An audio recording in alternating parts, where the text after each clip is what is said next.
Hola, buenos días a todos. Buenos días, profe. Buen día, profe. ¿Cómo están? Bien, gracias. ¿Y usted? Bien, profe, ¿y usted? También, muchas gracias. Oigan, ya les puse por ahí sus calificaciones del segundo parcial.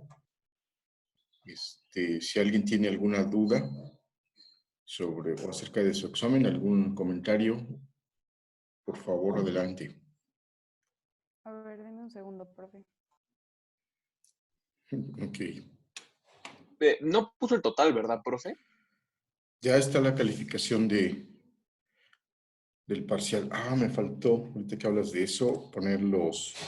Ahí tenían unos puntitos extra. De la actividad de la compartir felicidad. Exactamente. Ya las tengo anotadas, pero ya las tienen evaluadas ustedes también. En Blackboard deben de poder verlas, esos. Sí, eso sí. Uh-huh. Entonces, nuestra calificación total es Midterm Evidence. Midterm, no, es Midterm 2 se llama, si no lo recuerdo.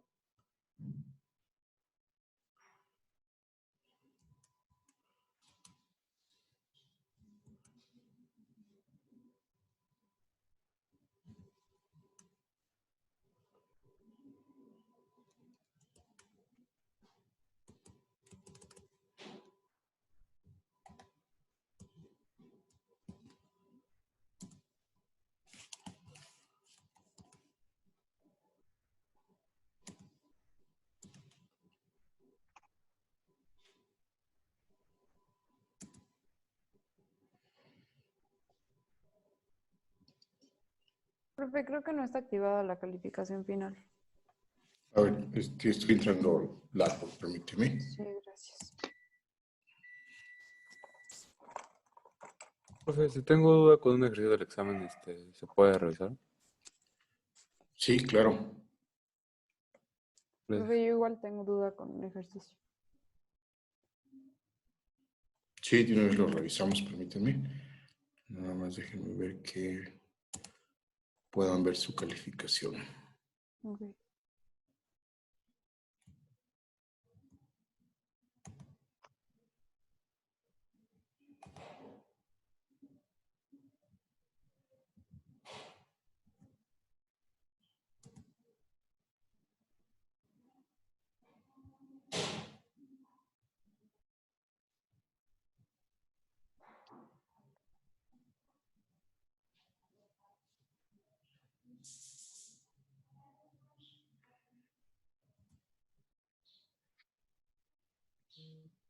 Deben de poderla ver, se llama MT2 Grade.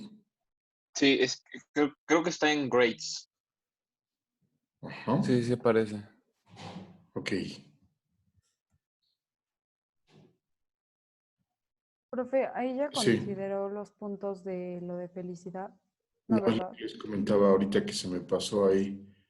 Entonces voy a poner otra columna que ya se llame MT2 Grade Extra Points y esa ya será la que se captura. Va. Entonces, ¿Eran 5 puntos, profe? Sí, ¿no? los extra puntos ya están por ahí. Hay dos columnas. Ok. Una que se llama, una que fue la captura y otra que fue el reporte ya de que hicieron las actividades. Ok.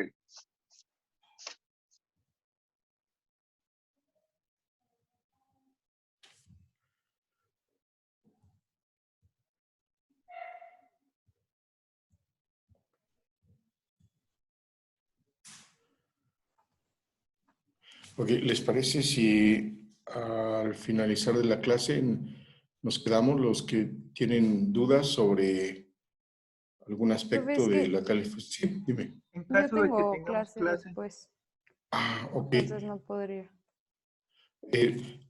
Entonces, fíjense, unos 20 minutos antes de terminar la clase, ¿me avisan? Va. Terminamos la Sí, clase profe. y nos quedamos específicamente a revisión. ¿Les parece? Va. Perfecto, ¿Sí? Sí, profe. profe. Gracias. Sí, profe, gracias.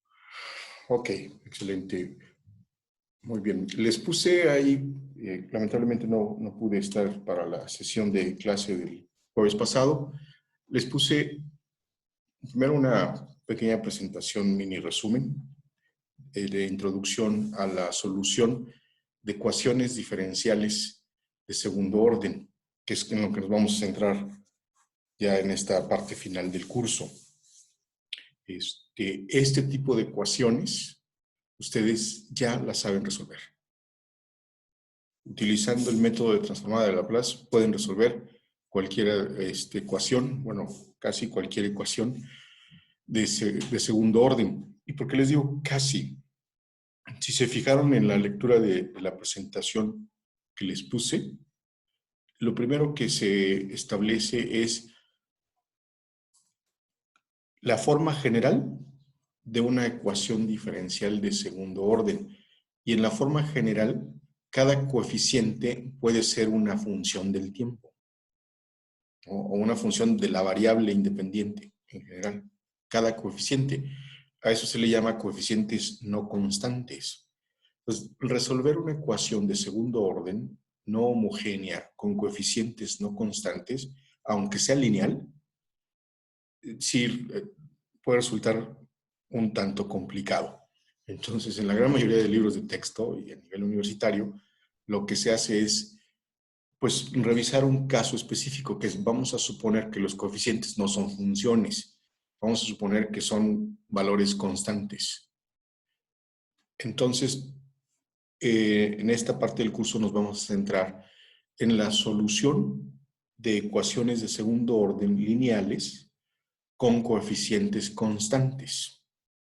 ¿Sí? Eso es, por eso les decía, casi todas ya las saben resolver utilizando transformada de Laplace. Solo que el camino mediante el uso de transformada de Laplace puede resultar un poco más largo. ¿Sí? Y entonces la pregunta inmediata que pueden tener es, bueno, entonces, ¿para qué utilizar transformada de Laplace? Recuerden que transformada de Laplace específicamente nos ayuda cuando la función de fuerza, es decir, esa función que está del lado derecho, cuando la función de fuerza tiene involucrada funciones Heaviside. Entonces es cuando la transformada de Laplace nos ayuda muchísimo, porque en ese momento cualquier otro método, vamos a llamarle directo, que son los métodos que vamos a ver, algunos de los métodos que vamos a ver ahora, por algún método directo nos complicaría mucho encontrar la solución si en la función de fuerza se tienen funciones de Heaviside involucradas. Entonces, en ese caso, no hay cómo utilizar transformada de Laplace para encontrar la solución. ¿Vale? Entonces, vamos a concentrarnos en los métodos directos, es decir, sin uso de una transformada, para encontrar soluciones a ecuaciones de segundo orden lineales con coeficientes constantes. ¿Sí? Y como lo ponía también en esa presentación, vamos a concentrarnos primero, y ya entenderán las razones, posteriormente vamos a concentrarnos en el caso de que sean ecuaciones homogéneas. Es decir, que la ecuación diferencial esté igualada a una función de fuerza con valor cero.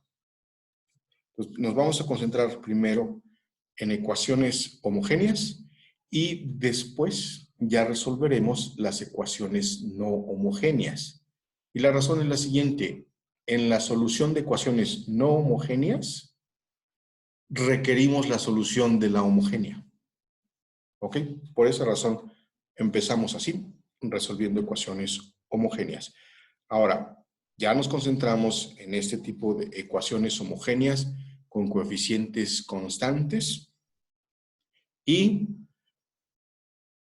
también ahí en el video que les puse, se determina que para encontrar la solución a este tipo de ecuaciones es suficiente con resolver la denominada ecuación característica.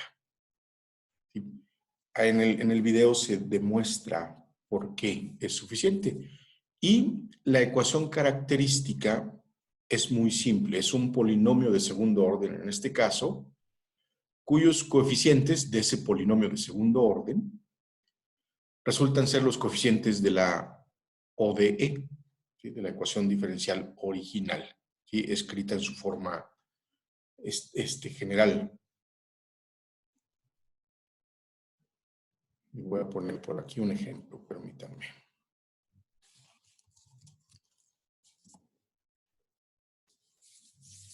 Entonces, encontrar la solución a una ecuación de este estilo, habíamos dicho, no homogénea con coeficientes constantes,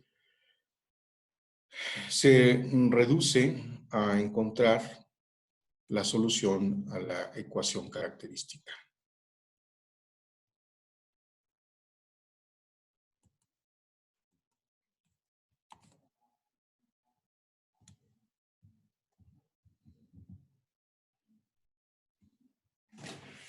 Okay, and now we start our class, the English version of our class. And here we have an example of a constant coefficient, a homogeneous constant coefficient ODE. And in fact, it is an IVP. We have initial conditions. And as you can see, this is very, thank you, you are right.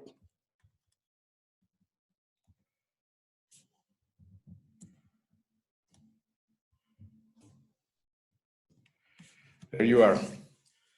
So we have an IVP, and as you can see, the first difference with a first order ODE is that now we have two initial conditions instead of one. And if you have two initial conditions, both on time equal to 0, how can you do that? Well, you can see that the first initial condition is for the function itself, evaluated on 0, y of 0, and the second initial condition is given on the derivative of our function, y prime in this case, y prime evaluated in the same time, t equal to 0. So that's how we're going to be working with the initial conditions, one on the function and one on the derivative of the function. So if we need to find two constants, we need two initial conditions. So as you can imagine, for a third order of the E, you will need three initial conditions on y, first derivative, and on the second derivative of the function, and so on. So in this case of second order ODE, we have two initial conditions on the function and on the derivative of the function. So here's our IVP.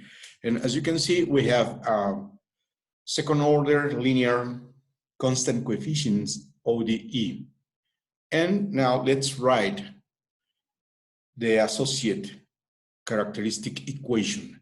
And maybe using the term associate can be confused. So I'm just going to use, let's write the characteristic equation.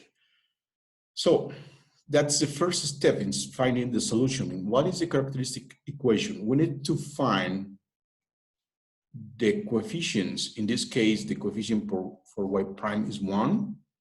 The coefficient for the coefficient for y double prime is 1. The coefficient for y prime is 4, and the coefficient for y is number 9. So this, I will call this the coefficient A. This will be B, -4, and this will be the coefficient C. And with those coefficients, we can write the characteristic equation. Let me write it over here.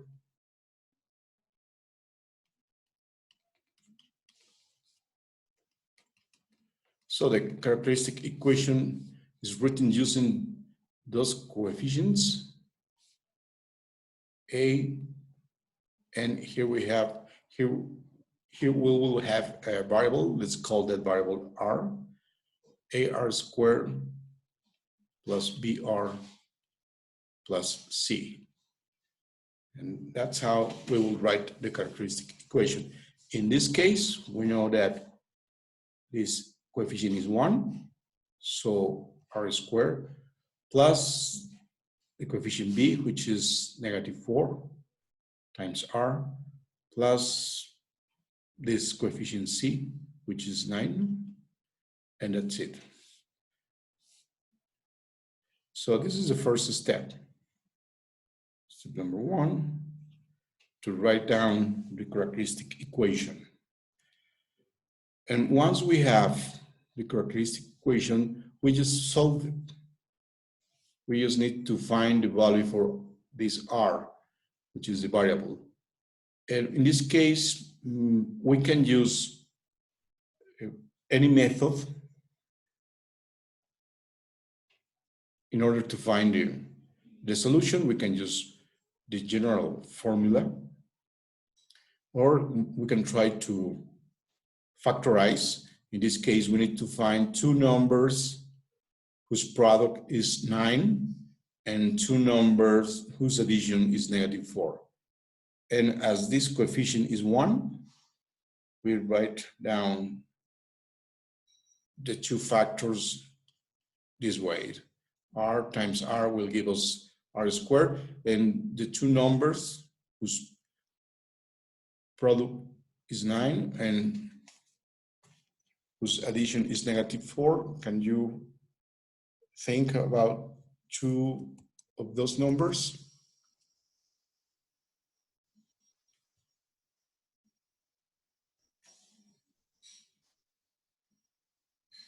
No, it's not possible. Oh, I'm so sorry.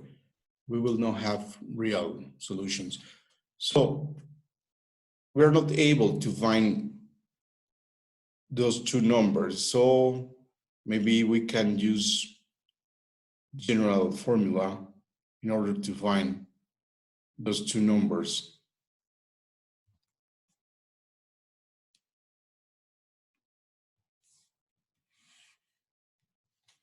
Let me erase this part. So let me use the general formula.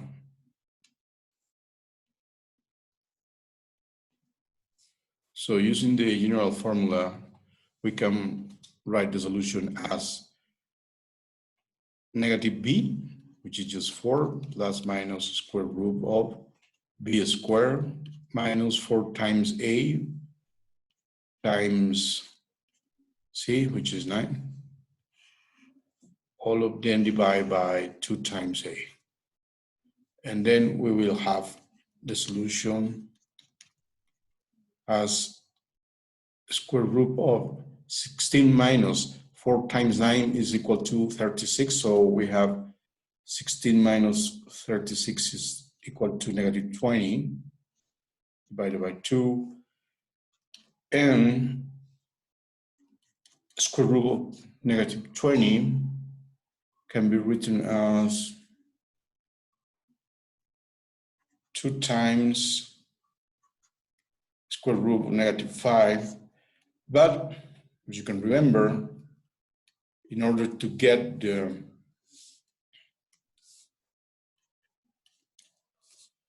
square root of -5, we can use the number I.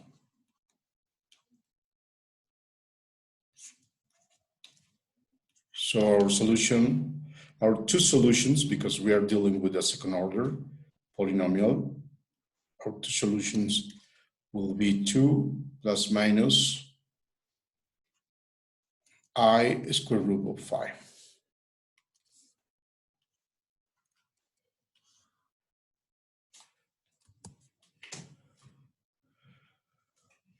Okay. Now, we're having the case that our solutions are complex roots. I'm going to write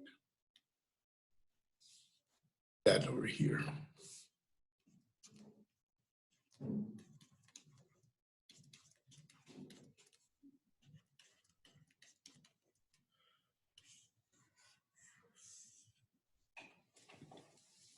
So this is the case for two complex roots, and I think I upload a video on Blackboard about this case. Is that correct?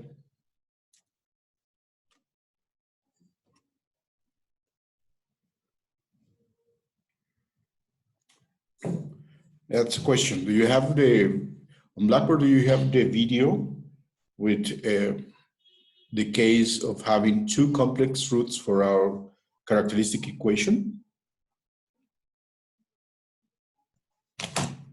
We saw a video, but it was not about complex, I think. Yeah, we only have a video of real roots, but we do not have complex roots. Okay, thank you. So for our characteristic equation, we can have in general three cases for the solution of the roots of our characteristic equation. The first one is the simplest case, where we have two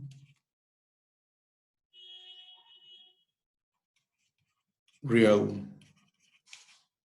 number roots which are not equal. And the second one is two complex roots, as in this case. And the third one is real roots, but the two of them being the same. So we have the case of repeated roots.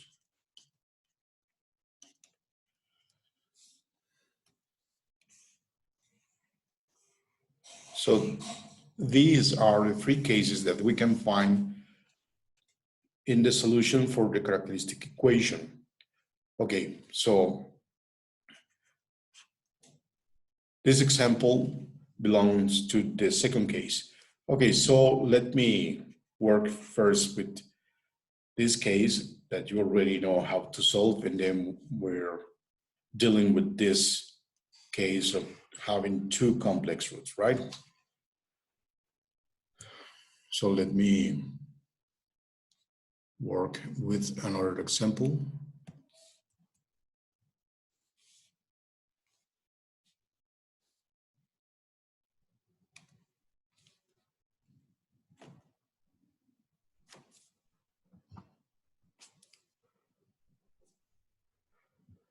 I was sure you have the complex roots case, but there's no problem.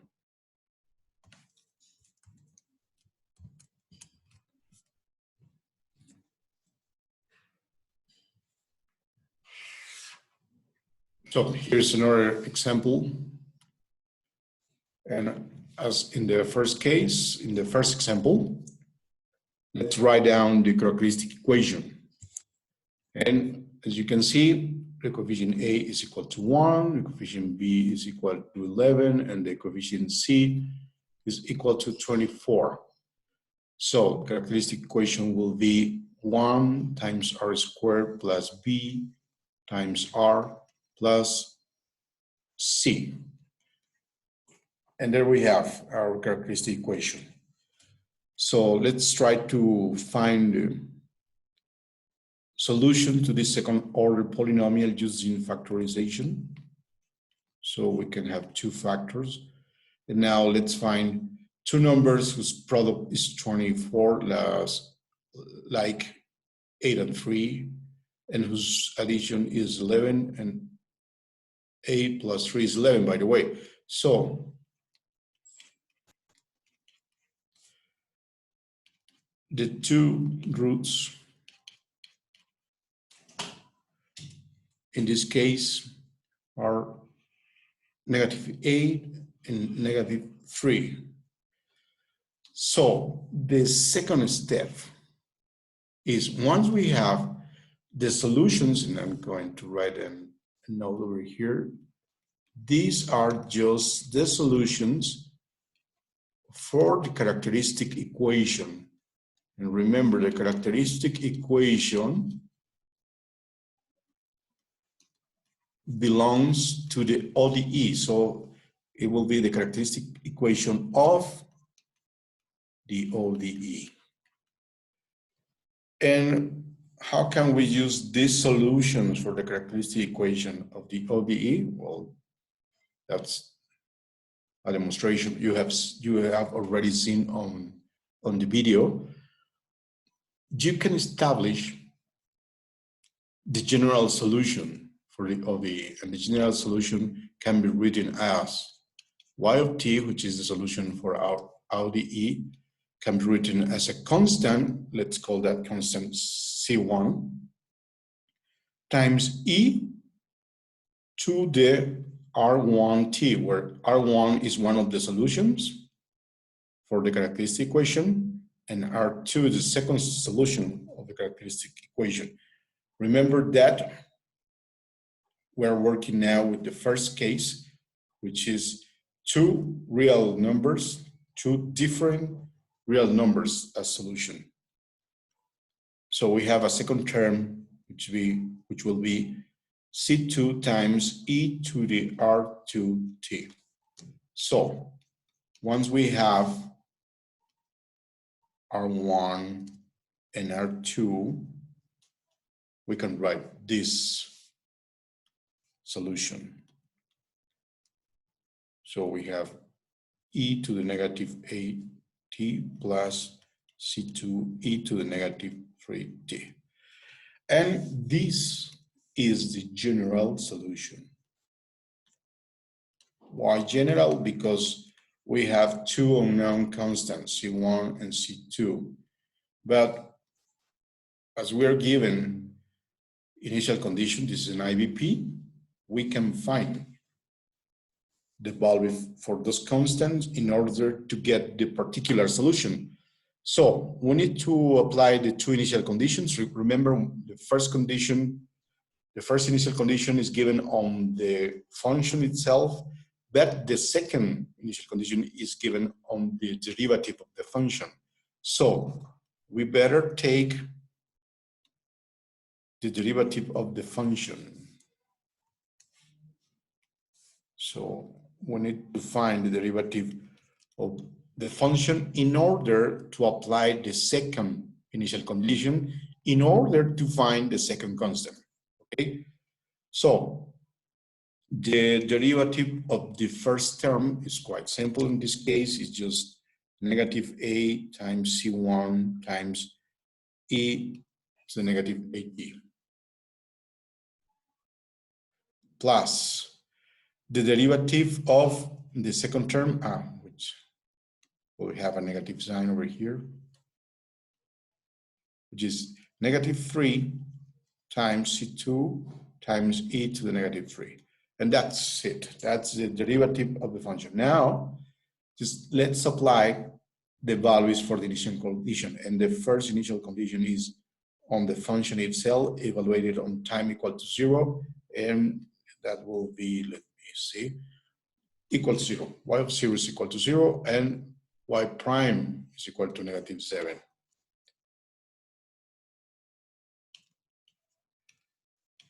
And the derivative of y evaluated on 0 is equal to negative 7. So we need to replace t equal to 0, y equal to 0 on the expression for our function y. And now let's replace those values. So y of 0 will be, using our general solution, we just replace t with a 0 wherever it appears. And then we can say that y of 0, which is just simply 0. As you can see from the initial condition, y of 0 is 0, and this will be equal to C1, and a times 0 is just equal to 0, and e to the 0 is just 1. And that's the case over here. So we have that C1 plus C2 is just 0. That's our first equation. Now let's apply the second initial condition that says that the derivative of y evaluated on 0 will be equal to negative 7. So we will use the derivative of y prime. Now let's replace t equal to 0. So y prime evaluated on 0 will be equal to negative 7, which is equal to negative 8 times C1 e to the 0 minus 3 C2 e to the 0. Because 3 times 0 is equal to 0, negative 8 times 0 is equal to 0, and e to the 0 is just equal to 1. So here we have another equation, which is negative 7 will be equal to negative 8 times C1 minus 3 times C2. Now we have two equations in two unknowns, C1 and C2, and we just need to solve. So from the first equations, we can find that C1 is just equal to negative C2. Sure. Yep. Why is it that in the second equation you wrote, like, how did you get rid of the e? Yeah. You had that y prime of 0 equals negative 7. So shouldn't you have to multiply the exponent, like you have e to the negative 8 times negative 7? Oh, okay. In the derivative of y. No, in the one that it's below the second part. Yeah, but we're doing the derivative of y evaluated on 0. This is the value for t. Mm-hmm. If you evaluate the derivative of y, that will be equal to negative 7. Yeah, Okay? I did it though all the way around. Like I replaced the values al revés. Okay. Okay. So now we have that C1 is equal to negative C2, so we can just substitute the value for C1. And we will get the value for C2, and in this case, we have negative 7 will be equal to 8 times C2 minus 3 times C2, and we can factor C2, and we have a minus 3 is equal to 5. So we have the value for C2 from here, which is negative 7 divided by 5.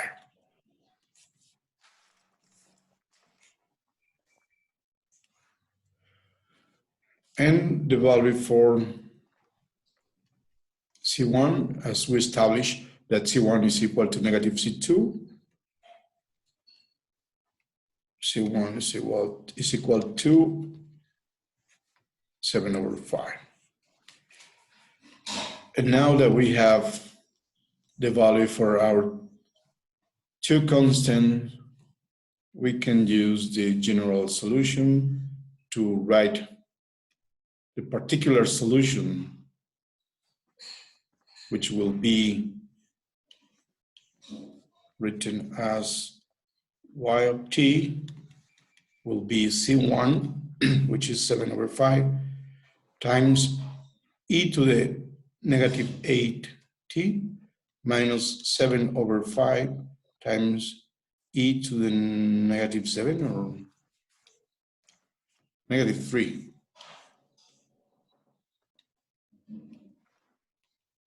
times t.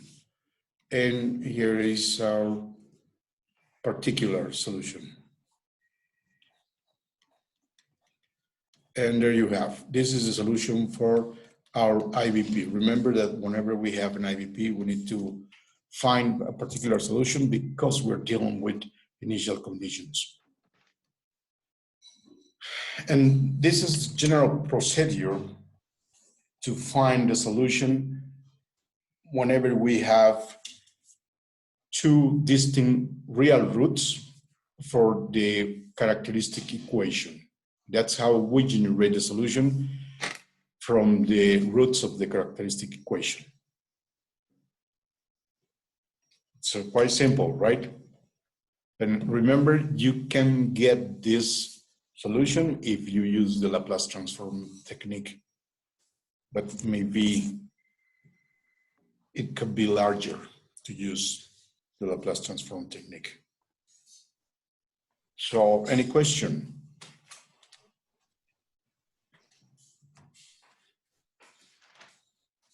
Comment or questions, observations?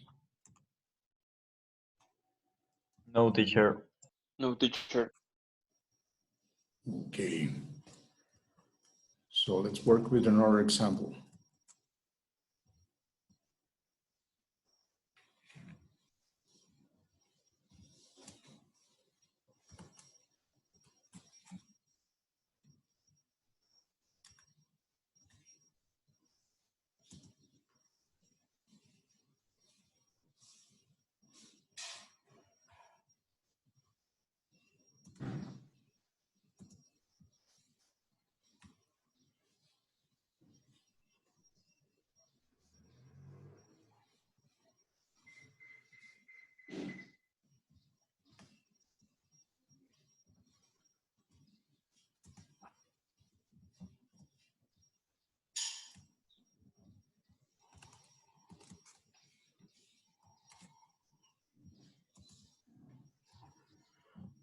Okay, here's another example.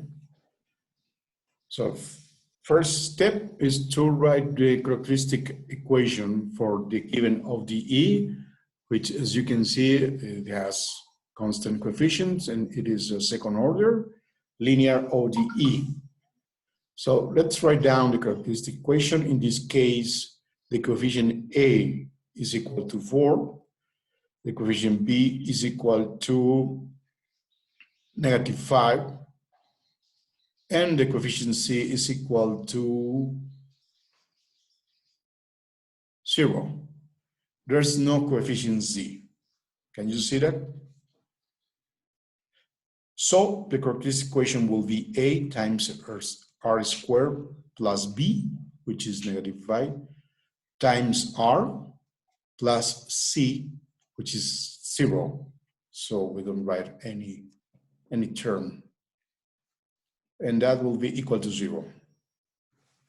And we need to find the two roots. In this case, we can simply factor R, and we're left with 4 times R minus 5. So this implies that the first solution will be R equal to 0, and the second solution will be R equal to 5/4.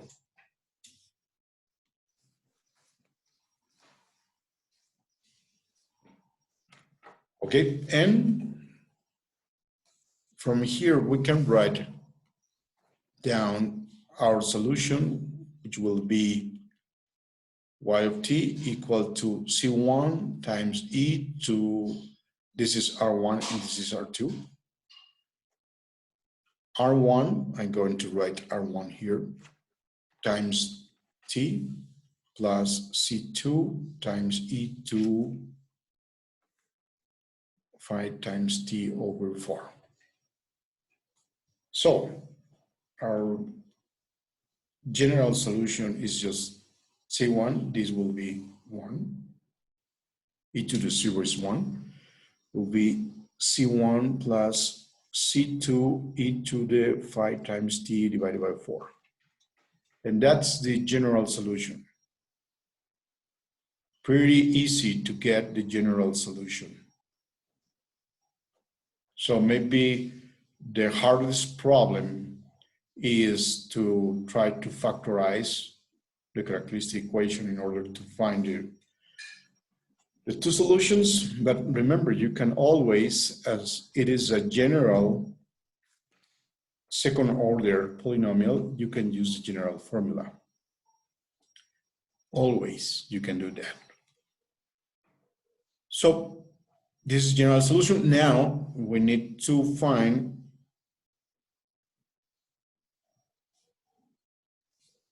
the derivative. Why? We need always to get the derivative, because the two initial given initial conditions will always need the derivative of y, or whatever the function is called. So let's find the derivative of y, and derivative in this case is 0. And for the second one is 5/4 times c2 e to the 5/4 times t. And now we need to apply the initial conditions. And as you can see in this example, the initial conditions are not given for t equal to 0. Can you see that? We have the first initial condition, y evaluated at -2. And for the second initial condition is y prime evaluated at -2. So we have a case in which the initial conditions are not given in t equal to 0. And whenever we try to apply the Laplace transform technique, we will have some problems here. We need to do a change of variable in order to apply the Laplace transform, and that really complicates the things. But in this case, it's quite simple. We know that the initial condition that y -2 is equal to 0, and y prime -2 is equal to 7. So we just say that y on 0 is equal to 0, and y prime, no, not on 0. It is in -2. So t will be equal to -2. And this will be equal to 7. So we just simply apply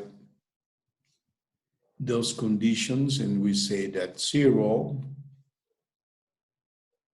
from here, y on t equal to -2 will be 0, will be a c1 plus c2 e to the 5/4 times t, and t is equal to -2. Okay, that's the difference. We are not just saying that t is equal to 0. In this case, t is equal to -2. And for the second initial condition, y prime evaluated on t equal to -2 will be equal to 7. So we write 7, which is y prime of -2, will be equal to 5/4 times c2 times e to the 5/4 t, which is -2. And there we have our two equations obtained from the application of the initial conditions. So from here we can find C1 and C2. And from the second one, we already have the solution for C2, right? Because C2 is the only variable in the equation. So we just find that value, and we have 4 times 7, which is 28, divided by 5, times E, and this sign negative will be positive on the left side, and that will be 5 times 2 divided by 4, which is 10 over, or 5 over 2. And that will be C2.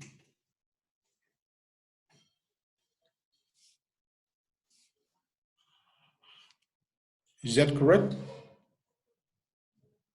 Es negativo, ¿no, profe? Just remember that we have this term, this factor, on the right side, and I'm going to move it to the left side. Ah, okay. And then that's why I wrote an arrow over here to indicate that this sign will be changed. You can write the negative sign with this term in the denominator, but I'm writing it on the numerator, sorry. So I have a positive sign over here. Okay? And that's the value for C2. And now for C1, we can use the first equation. And as you can see, C1 is just the negative version of C2. So C1 is equal to negative 28 over 5 times e to the 5 over 2. And once we have the values for our two constants, we can write. Teacher, I have a question. Wouldn't Yeah. the C1 be just 28 over 5? Because you have that C1 equals negative C2 times e to the negative 5 halves. And if you replace the value of C2 on the equation, then you have negative 28 over 5 because the exponents, the exponentials eliminate. You're right. I didn't replace the value for C2 over here, right? Yeah. I just used only the constant, 28 over 5. And I need to replace e to the 5 over 2 that when multiplied with this term, they will be canceled. Yeah. So C1 will be just negative 28 over 5. You are 5. totally right. Thank you. You're welcome, teacher. So we just need to replace our two constants on our general solution, and then we have our particular solution. And in this case, there will be y of t will be equal to negative 28 over 5, that's C1, plus C2, which is 28 over 5 e to the 5 over 2, times e to the 5 over 4t.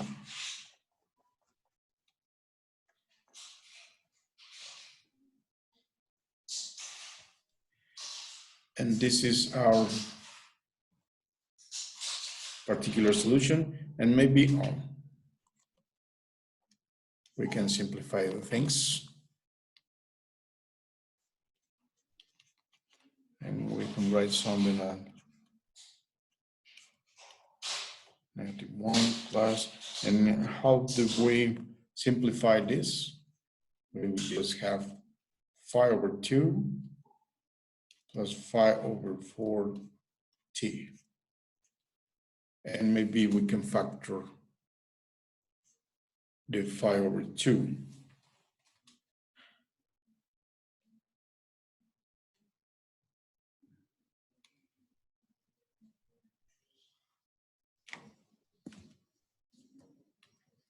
Maybe I can write 5 over 2 times 1 plus 1 over 2 times t. That will do it. And then this will be our particular solution.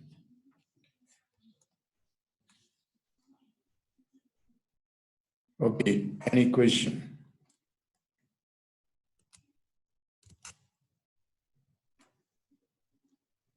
No, teacher. Okay, that means you're ready for a quiz, right?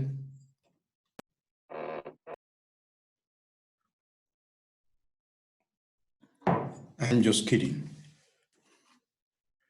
But I'm really bad making jokes.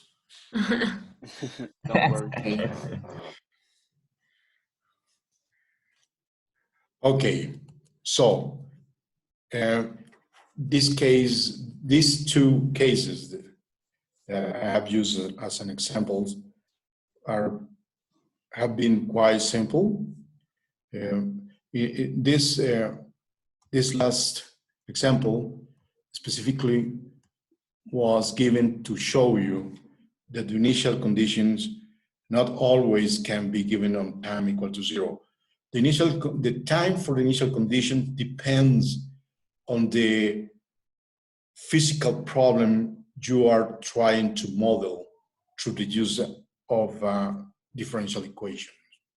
So that's where the initial conditions came from the modeling of a physical situation. So the time not always is going to be 0. But as you can see, that's no problem at all. Whenever you use direct method like this one, you just replace t equal to whatever time you're given in your application of the initial condition, like in this case. So that's not a problem.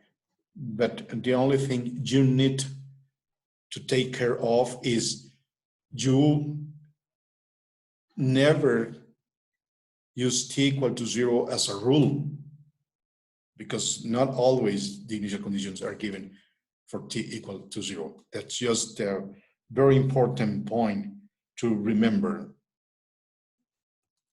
Otherwise, you're going to have the wrong answer, of course. And the second note I can make from these two examples are, in finding the R is where resides the hardest problem, because let's try to solve the following problem. And I'm not going to solve it to fully solve it. I'm just going to write down the characteristic equation and let's try to find a solution for the characteristic equation. Moreover, let's try to factorize the characteristic equation. So here's the next example.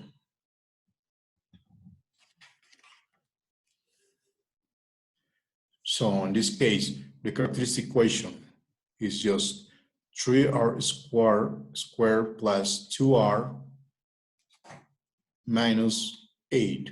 That will be equal to 0. So this is the characteristic equation. So we need to find the solution for the characteristic equation.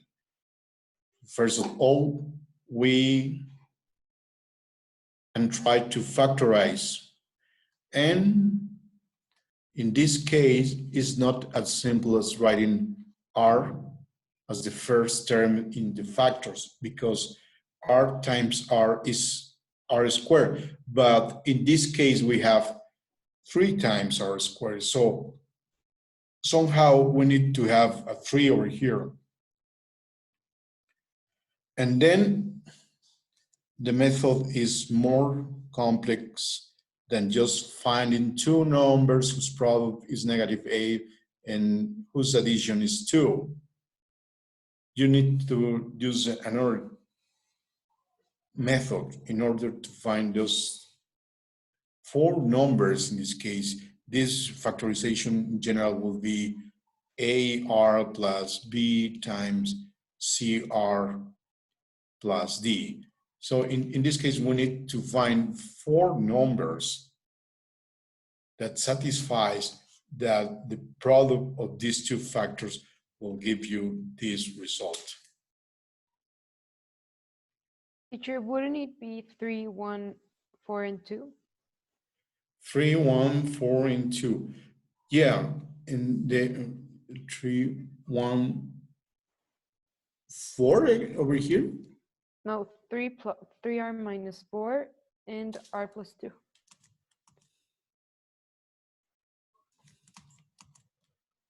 Three r minus 4 times r plus 2. Yeah. Is that correct? 3 times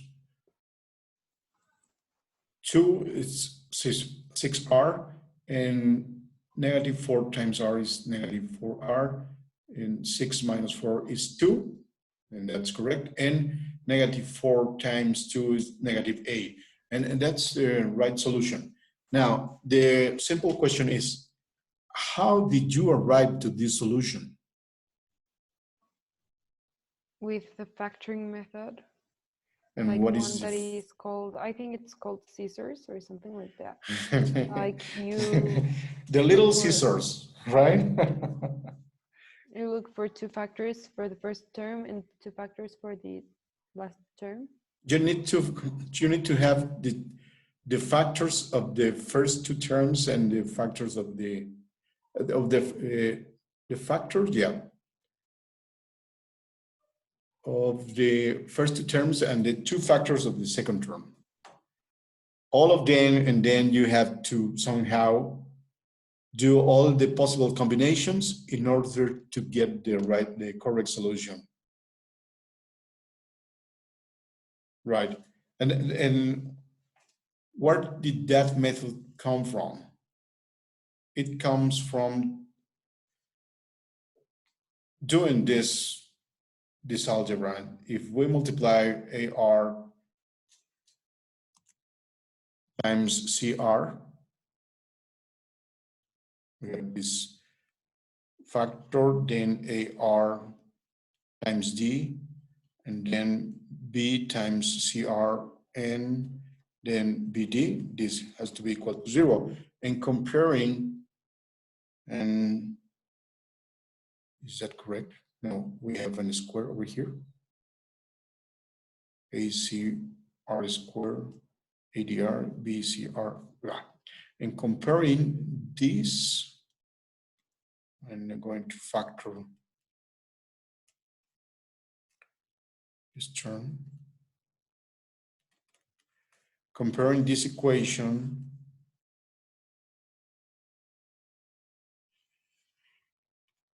to this one, we can establish the method.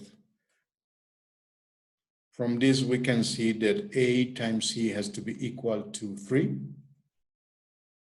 And then A times D plus B times C has to be equal to 2. And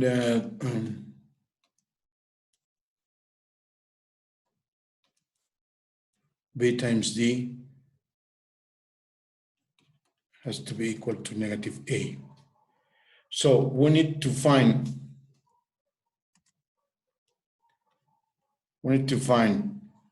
the factors of this number, and we need to find the factors of this number. That's what I was saying. We need to find the factors of the first number, the factors of the second number, and then we need to cross product those factors. Cross product means A times D and B times C. We do the cross products, and the cross products and the addition of those cross products has to be equal to the number in the middle. In this case, it is 2. And that's the rule, that's a general rule, and that's the method called the scissors. So once we have all of the products for 3 and all of the products negative A, we do the cross products. That's the name of scissors. And then we add the results of those cross products, and the one that gives us the term in the middle is the right solution. Okay, this is just the theory. Okay, in practical, we never do this. This is just to illustrate where did that method come from. So it's not as simple to remember as the first case where the coefficients of R in this place are just 1. Well, whatever, here is the solution. Well, here's the factoring of our characteristic equation. So once we have factored, the solutions can be written immediately. In this case, from the first factor, 3r minus 4 equal to 0, we can have the first solution, let's call it R1, will be equal to 4 over 3, and the second value for our root will be negative 2. And once we have these two roots, we can write down the solution, because the solutions or the roots are two distinct real numbers, and the solution will be simple. C1 e to the R1, and R1 is 4 over 3 times t, plus C2 times to the R2, and R2 is negative 2 times t. And there you have. Teacher, This is y of t. Yep. could we have used the chicharronera formula to find? Yes, of course. I already told you, you can always use the general formula solution, aka the chicharronera, Mexico. You can always use it. And you can just forget about trying to use the algebra if you are not really good using algebra. Yeah, that's a general solution. And remember, in this case, in the case of a second order constant coefficient homogeneous ODE, you will always be working with a characteristic equation of second order. So from that point, you can always use the general formula to find the roots, whatever they are. If they are two distinct real numbers, if they are two complex numbers, or if they are repeated roots, you can always do that. Okay? So the rest of the solution for this IVP it's quite simple. We just need to evaluate the initial conditions. Well, first we need to find the derivative of this expression, the general solution. This is general solution. We need to find the derivative, and then we just use the initial conditions, and that's it. Okay, so I think that's enough for the first case of finding the solution for a second order constant coefficients homogeneous ODE. Okay, so next session we're going to be working with the case of having complex roots, as the first example we work out in this time. We're going to find the solution, and it's quite simple. Once again, the general solution is established, is already established.